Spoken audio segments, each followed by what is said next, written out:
Next week, federal judge Lydia Kay Griggsby will sentence former Baltimore State's attorney Marilyn Mosby, who was convicted of mortgage fraud and perjury. She's facing up to 40 years in prison. Today, though, a number of attorneys, 50-some-odd attorneys, came out publicly calling for President Biden to pardon her. Go to my iPad, please. This was a statement released by attorney Ben Crump. Where he noted that it says National Civil Rights and Personal Injury Attorney Ben Crump, lead attorney Jeff Trevelyan Jr., attorney Barbara Unwine, attorney Barry Scheck, and more than 50 other attorneys are urging President Joe Biden to pardon former Baltimore City Attorney Marilyn Mosby. As the release says, Attorney Mosby is one of several black female progressive prosecutors who have been targets of a disturbing political agenda for standing up for communities of color and for advancing progressive causes. Mosby's vocal opposition to the previous administration sending in federal troops to arrest protesters in the community following the murder of George Floyd and her efforts to hold law enforcement accountable following the killing of Freddie Gray appear to have fueled retaliation. Crump and 50-plus other attorneys listed below are calling on President Biden to rectify this injustice immediately by pardoning Marilyn Mosby. She joins us right now along with attorney Monique Pressley. Glad to have both of you here. First, there's some things we can't obviously talk about because everything that you say leading up to sentencing can be factored in. So you've got U.S. attorneys, you've got the judge all paying attention to all of that. When you started, did you think this is where you would be ending up when, of course, when Freddie Gray happened and people were demanding justice, and when you chose to charge those officers? That's when, and all of a sudden, folks came after your law license and all the different attacks. It's a whole different worldview now than where you were then.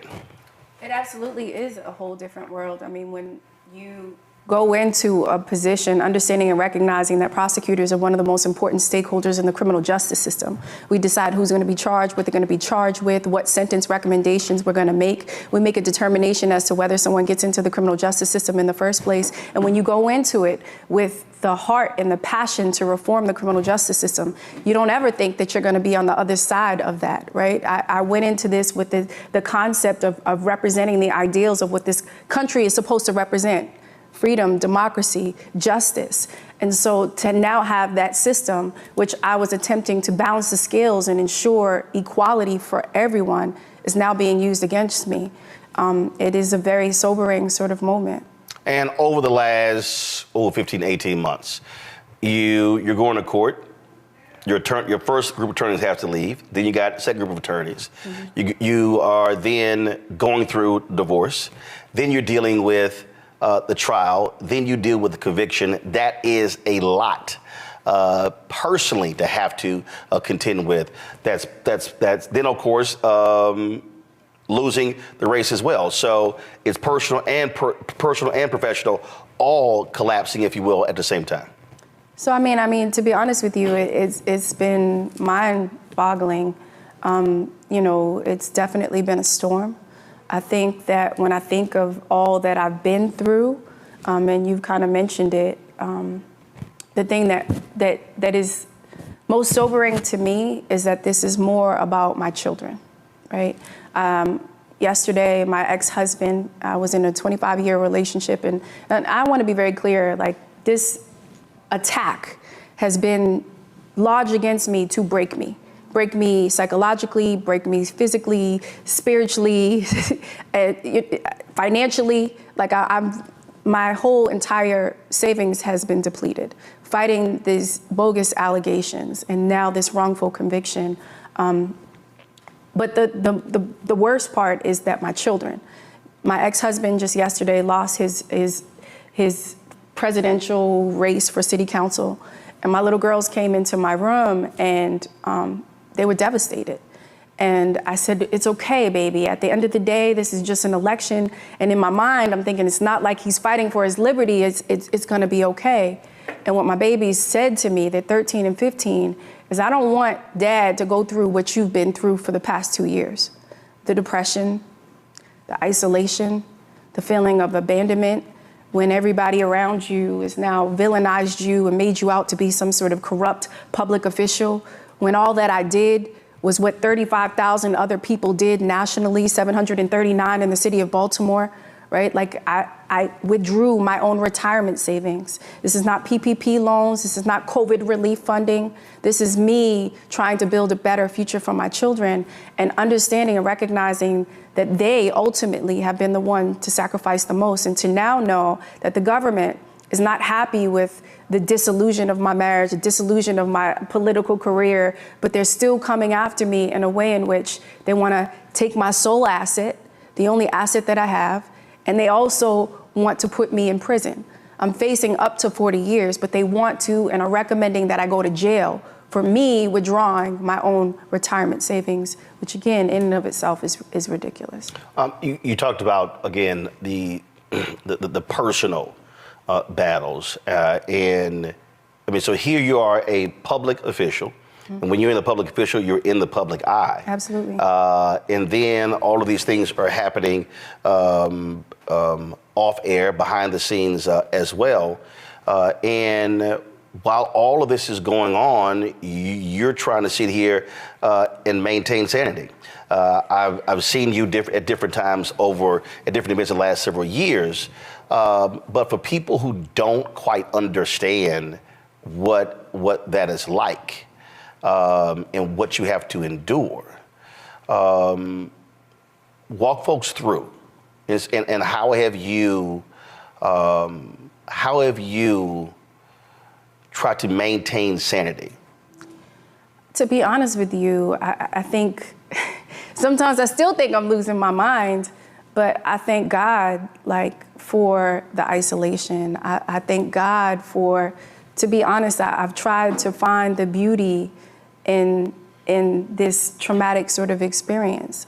And I wouldn't be able to do that on my own. It was because of the isolation. It was because of the people that I loved unconditionally that showed me the conditions of their love. It was because of the abandonment that I felt, the depression that I went through, the toxic addictions, me trying to numb my pain, that I was able to get through all of that through God and to get closer and to come out of this crucible stronger, wiser, and more empowered in my faith. And so I don't credit anything but my faith, and knowing that at the end of the day, I know that in that role and in this position, I know that I've done nothing illegal. I know that I've done nothing criminal. I know that I've done nothing wrong. I know that I've been wrongly convicted. And I know that the work that I was doing has everything to do with why I'm in the position that I'm in. When 35,000 other people nationally have done the same thing and I'm the only person in the position, I'm being selectively prosecuted and now facing 40 years in prison, I have to understand and recognize that it's greater than me. It's not about me, it's about what I represent to so many others. And so when you put that in perspective, then you kind of understand and you can see the beauty and appreciate and have gratitude in this traumatic experience. More than a year ago, you and a number of other Black female prosecutors went to St. Louis to stand with Kim Gardner. Yep. And Kim Gardner has since resigned because of attacks against her. Aramis Ayala is no longer a prosecutor there in Florida. Monique Worrell, who replaced her, was removed by DeSantis. She's now running for re-election. Yep.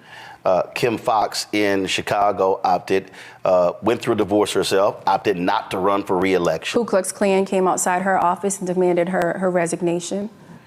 I mean, and so y'all had this sisterhood, and when you now look over the last several years, what has happened to all of you, I don't think people quite understand this national attack constantly on progressive prosecutors, but especially Black female prosecutors. I think you bring up a really great point. I think that there is definitely an attack. I think when you look at the prior administration, the Trump administration, whether under William Barr, where he explicitly went on record and said these social justice rogue prosecutors will do anything within our power of the Department of Justice to go after them jurisdictionally, those prosecutors that aren't prosecuting whole areas of the law, right, jurisdictionally, or whether they're individual politicians, they did just that. It's a larger sort of picture. And you've already talked about it. Fani Willis, Tish James, right? So many of us. that are all under the same sort of ire of this prior administration, and understanding that and recognizing that. And I have to say, the vitriol for Black women prosecutors in these roles is very different than the progressive prosecutors. Right. Because the progressive prosecutors like Chesa Boudin and, you know, Larry Krasner. Or Andrew Warren. Warren, right? They've come after us, and it hasn't just been the Trump administration, but the Trump administration and the cronies. So I had very public disputes with Larry Hogan, right now running for Senate. This is something that is very much calculated, and the playbook is executed perfectly. It's written and then executed perfectly on everyone else. And so understanding that it's a larger sort of mechanism in which they can try to negate. And Trump just last week came out and said, what is he going to do? He said that he's going to give full immunity to police officers, right? And said they should be able to do their job. They should be able to do their jobs, but he allowed them to kill with impunity. Yeah, he said full immunity. So when you have prosecutors, and I was one of the first prosecutors to attempt to hold police officers accountable for the death of a Black man, right? You know, after Freddie Gray, we successfully prosecuted 33 police officers after Freddie Gray, right, who were violating the rights of citizens in Baltimore City. When it comes to the gun trace task force, these were corrupt rogue officers planting guns and drugs on citizens for decades. My office was the one who not only drafted the legislation, but lobbied for the legislation and passed the legislation and vacated 800 convictions as a result of those rogue police officers. I mean, it can go on and on. I started the first conviction integrity unit in the entire state of Maryland, where we did reinvestigations into claims of actual innocence, where I exonerated 13 innocent Black men who collectively served 300 years in prison for crimes they didn't commit. Now being on the other side of that is a sobering sort of reality, and having that system that we were attempting, and not just me, but my sisters all across this country, attempting to equalize, to now be used against you, and the progressive sort of attacks against others. When it comes to Black women, they use the criminal justice system to come against us. I mentioned the support that you have been receiving, not just from the Lawyers Today, but some of the other folks in the community, folks across the country. What has that been like? Have folks been reaching out to you on social media, privately, email, things along those lines, giving you encouragement? I can just tell you I'm so humbled and I'm so honored. I'm so grateful, you know, to be at the lowest point in your life and to have everything taken away from you, or to be at rock bottom, and to pray and to ask God, you know, just to question why I'm going through what I'm going through, and then for God to send earth angels into my life, like Monique, like Angela Rye, like so many of the local sort of supporters, the Tyrones and the Sheenas and the Hakis of the world who came in and just believed in me and understood that this is an injustice that could happen easily to them, you know, is beside me. And recognizing that this is so much greater than me. I'm so humbled. 14 civil rights organizations have signed on to support the pardon request. 58 attorneys you know, have signed on. I'm just so humbled, and there's been over 40,000 people who have signed that petition, who understand that this is an injustice.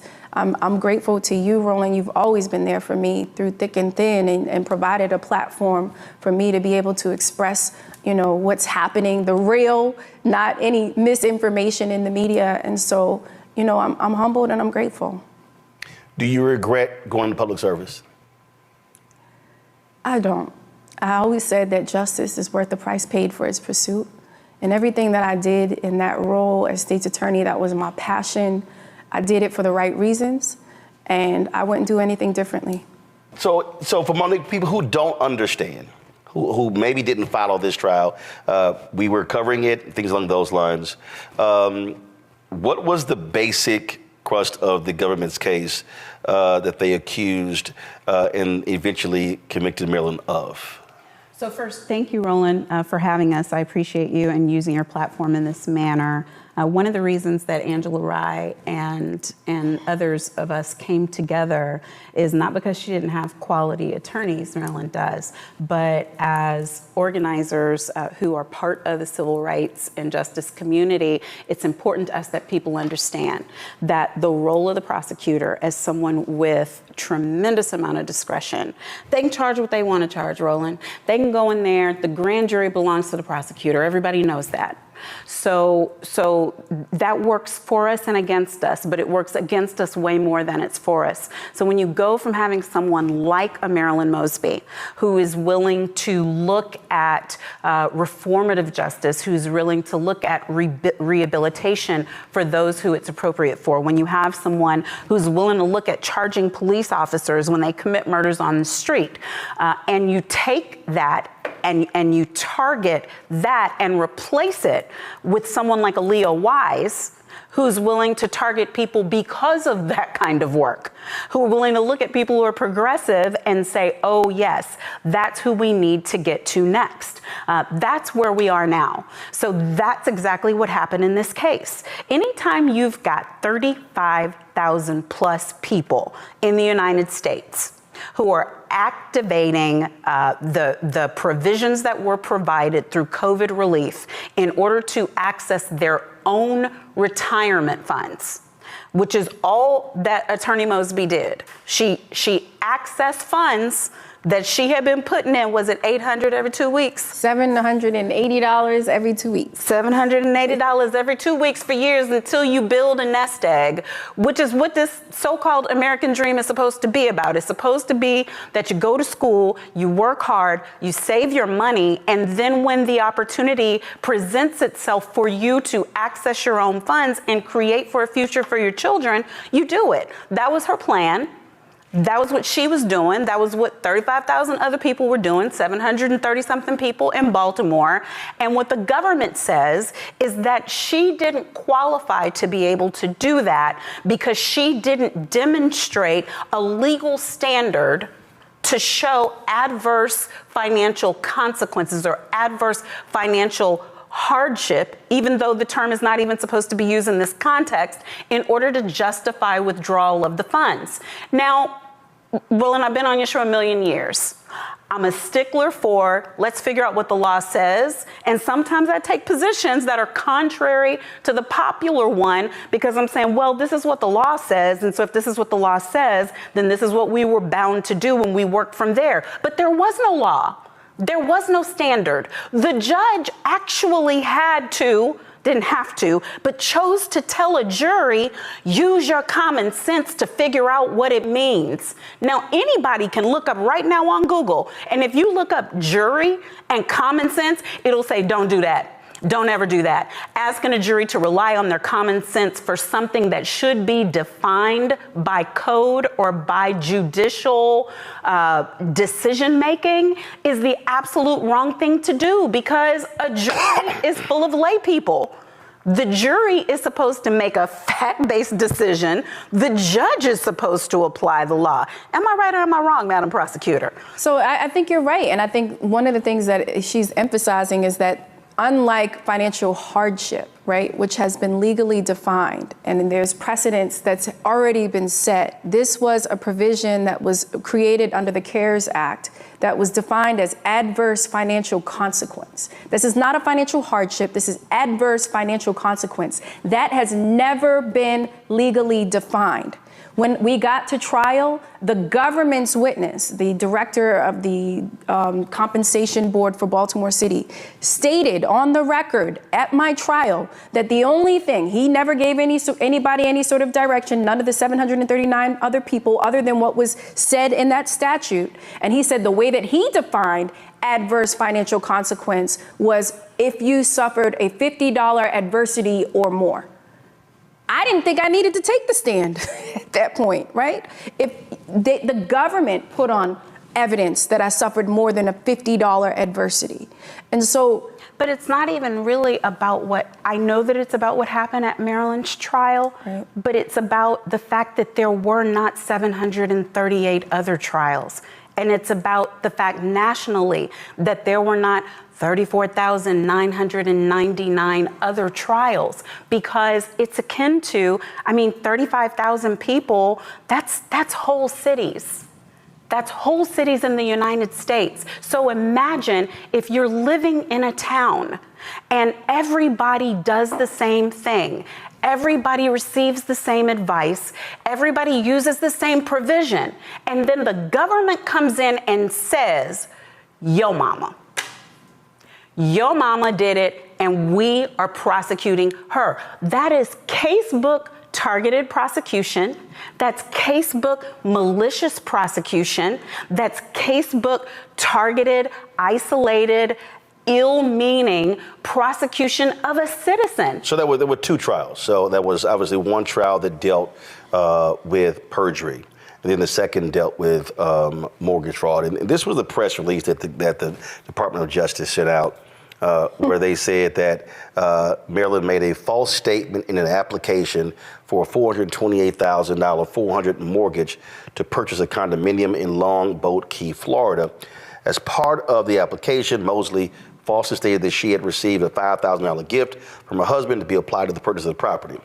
They then said that, that wasn't the case, that she gave him $5,000, he gave her five back.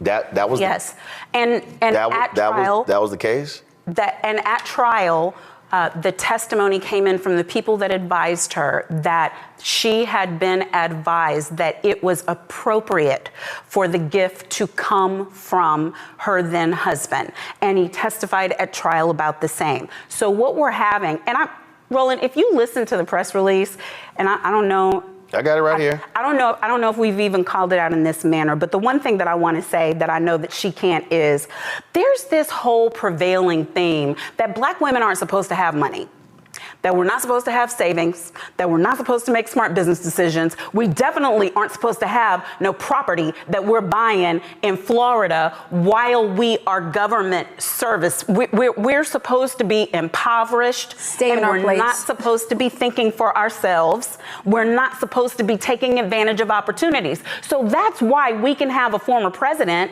with 91 and sundry indictments all over the United States for doing things like crimes against America, for subverting elections, and he's not facing up to 40 years anywhere right now. Like, he's not up for sentencing anywhere right now, but we've got this Black woman who was trying to help us. And the reason why that matters to me is because I sit here as like a career 30-year defense-minded person, defense attorney. Anybody can check the record and know I've never prosecuted anybody for anything. This is my sister. It is necessary. We say all the time, we need progressive prosecutors who look like us. We need progressive prosecutors who understand us. We need progressive prosecutors who come from our community. But then when they get attacked, we have this side eye, we have this mentality where we're tearing down the very thing that we asked for. All those initiatives that she tried to do and did do successfully, her people who follow her, who don't look like us, who don't talk like us, who don't understand us, they will not do those same things and are not doing those same things. And the reason why that matters in this case is because of this.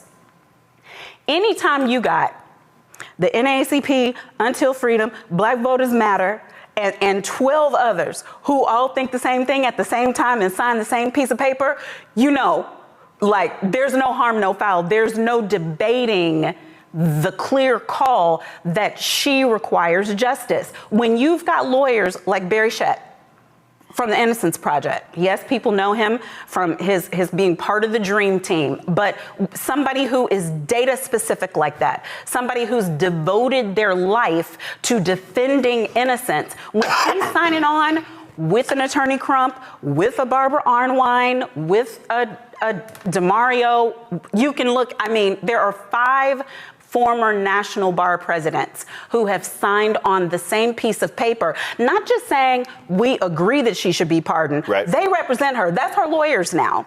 So I say all that to say, yes, they accused her of perjury, for following advice she was given, and for utilizing money from a gift from her own husband.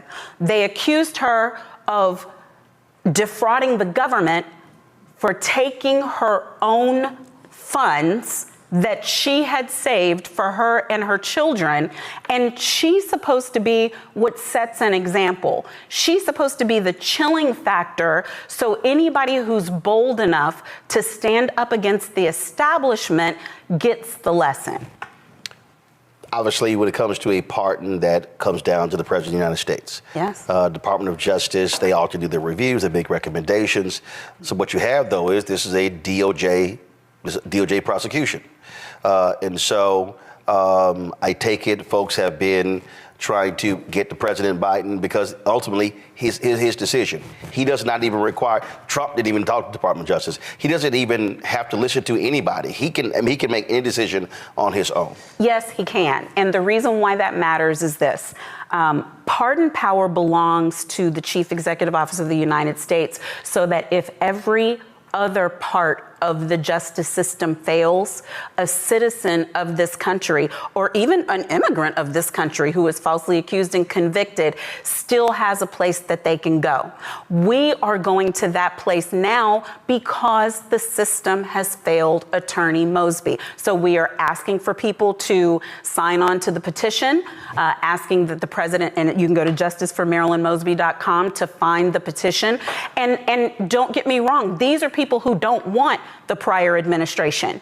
These are not people who want to see Trump in office again. These are people who understand that President Biden has a unique opportunity to right a wrong and to support the people who supported him and his administration and its objectives. There has been no greater champion than Attorney Mosby. She formed and framed her whole progressive system in her own prosecutor's office after the work that our vice president did in California, and was a staunch supporter of that work when people were out there saying Kamala the cop. So we're asking them now to look and say, look, here's your supporter, here's your emulator, here's someone who has done good work for you, who does not deserve what she's being given now. And we're asking them to fix it. Questions from two of my panelists. Rebecca Carruthers, Vice President, Fair Election Center out of Washington, D.C. Rebecca, go ahead. Thank you all for being on the show tonight. Marilyn, do you regret taking out the mortgages for the Florida homes? Yep, Marilyn's not going to answer because that goes to the facts of the case. But what I can say is that her lawyers have said in her papers and in the sentencing paperwork that she doesn't stand in a place of regret for doing what she absolutely had a right to do. And she did deliver testimony in that regard, but I can't let her say it here because her lawyers will hamstring me if I let her speak to the facts of the case while the judge and everybody else The only thing that I will watching. add is that, yes, the federal government was able to come back with this, but let me be very clear that this was something that was being done ever since I charged the officers in Freddie Gray. These folks have been coming for my law license. The past 4 years, they've combed every aspect of my life. They've gone through my taxes, my charitable donations, my campaign contributions. They've gone to my children's dance instructors, my hairdressers. They've knocked on my neighbors' doors at 5 a.m. to interrogate them, my employees. Like, they have gone and literally tried to figure out any way to put anything on me, and this is the one thing that they come back with. And so, to the extent of what Monique has already said, all of that is already prescribed within the sentencing memos, as well as within my testimony. Robert Patillo, host of People, Passion, Politics, News and Talk 1380 WAOK out of Atlanta, who's also running for a judicial position in Atlanta. Robert, go ahead. You know, the list of attorneys who are supporting you, add my name to that list, and I'll go to the website after the show to do so. This is a travesty. And beyond even the Black female prosecutors, we saw that when this Black Girl Magic movement started rising to power, we saw the immediate pushback from mayors. Think about what Mayor Lori Lightfoot went through, Mayor Bowser, Mayor Cantrell, the mayor in Baltimore who went to prison, Keisha Lance Bottoms here in Atlanta. Whenever Black female politicians rise to power and start to regulate the white supremacist power structure, we've seen this immediate reaction from the power structure to punish them. And what we see on the other side of the aisle is they take care of their own. They make sure that if you're a January 6th protester, quote unquote, that they've promised to pardon those people if they return to power. What's been the response from the Department of Justice and from the administration on these calls for a pardon? Because it's very clear that they have the power to do so. It seems that we shouldn't have to petition the people that we help put in power. We haven't had a public response as of yet. I do know that there have been ongoing conversations from the group of us. I'm one of the co-organizers for Justice for Marilyn Mosby. Angela Rye is another.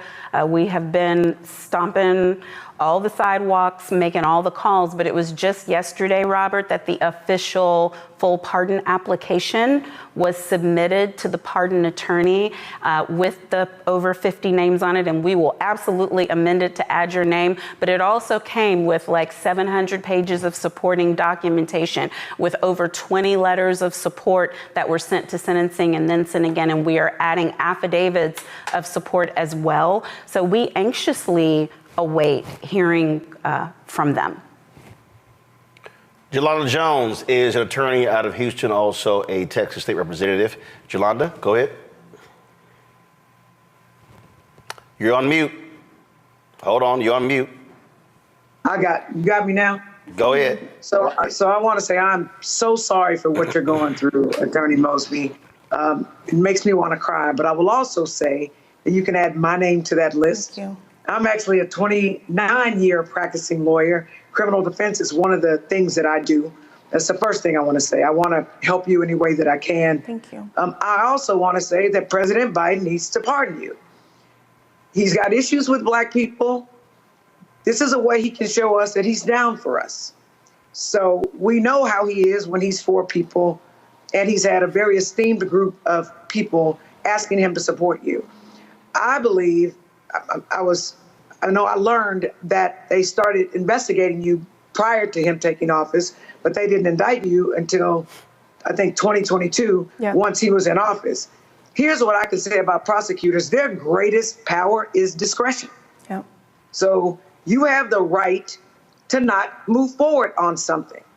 And so I think that when people are peeing on us and telling us that it is raining, we need to look to make sure if it's pee.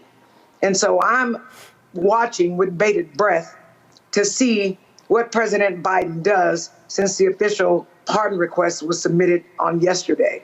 But I'm here to help you if you need me. Reach out. Roland knows how to reach me.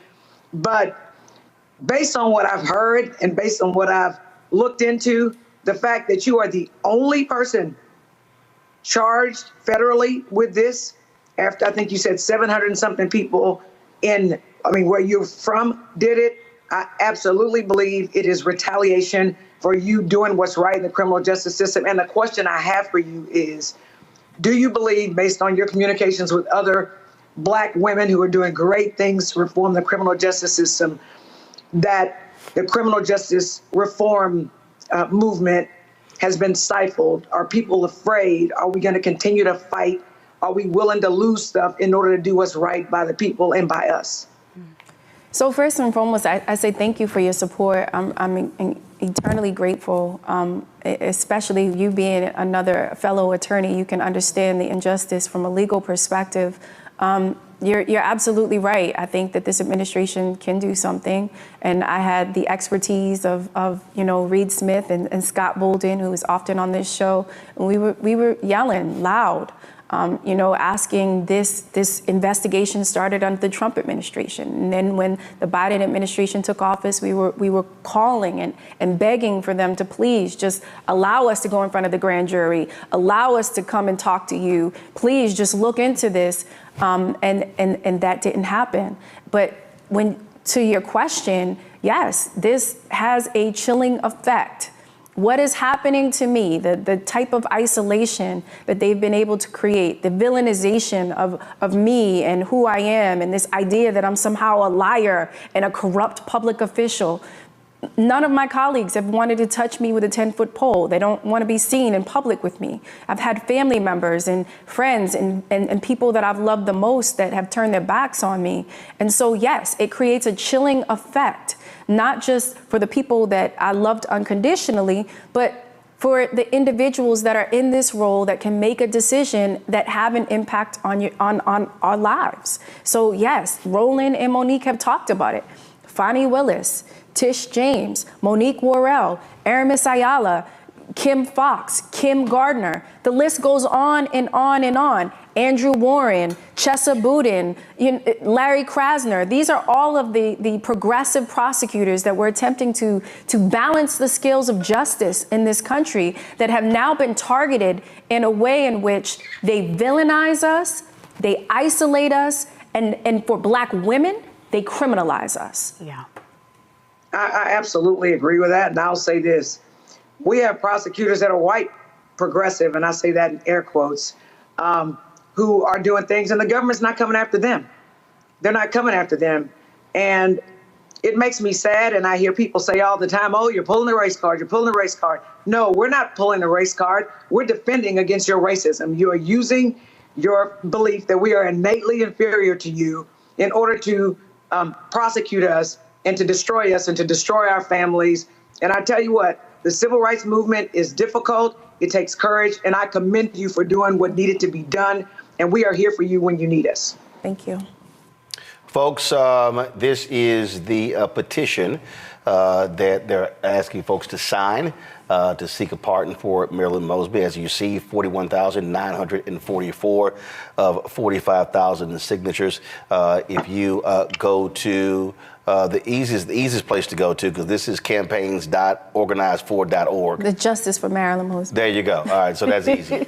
So justice for MarilynMosby.com. So justice for MarilynMosby.com. Then you can actually access the petition. So you see right there. And you'll see the other interviews and other information. Of course, this was going to be added on there. Y'all know that. All information on there as well. And so... And come on the 23rd. Come to the sentencing. If you're around, come. Show your so sentencing is May 23rd. May Where? 23rd, 10:30 a.m., Greenbelt District Courthouse. You said 8:30 a.m.? 10:30. 10:30 a.m. On May 23rd. All right then. Well, Marilyn, I appreciate you coming on the show. You know I always had your back. So thank you, always. So we'll continue to do the same, and we'll of course keep letting folks know about the petition as well. Thank you, Roland. Appreciate you. Appreciate it. Thanks a bunch. I wanted the people of Baltimore to hear it from me. I have done nothing wrong. Prosecuted for the people. But I see that what you are trying to do is destroy this Black woman for doing her job. I have heard your calls for no justice, no peace. However, your peace is sincerely needed as I work to deliver justice on behalf of Freddie Gray. Marilyn was a force to be reckoned with. I was assuming this was all because of Freddie Gray, but it actually is much deeper than that. Baltimore's top prosecutor, a woman named Marilyn Mosby, was indicted yesterday in the Eastern District of Maryland for perjury. Couldn't help but think about Donald Trump. This is what you got to deal with when you are a Black woman fighting for just causes in America. Yeah, but just taking on the police, period. She's stepping on their toes. They want to cross her out of the system so she can't stand up for the preacher. Reached in the pool and grabbed me and pulled me out. Imagine if this were you. You would want people to stand in your corner. I lost my car. I lost my job. I lost my marriage. And I almost lost my mind for a little while. It's just so much right now, Lord, and I'm just saying, why are you putting all of this on me? I'm about to break.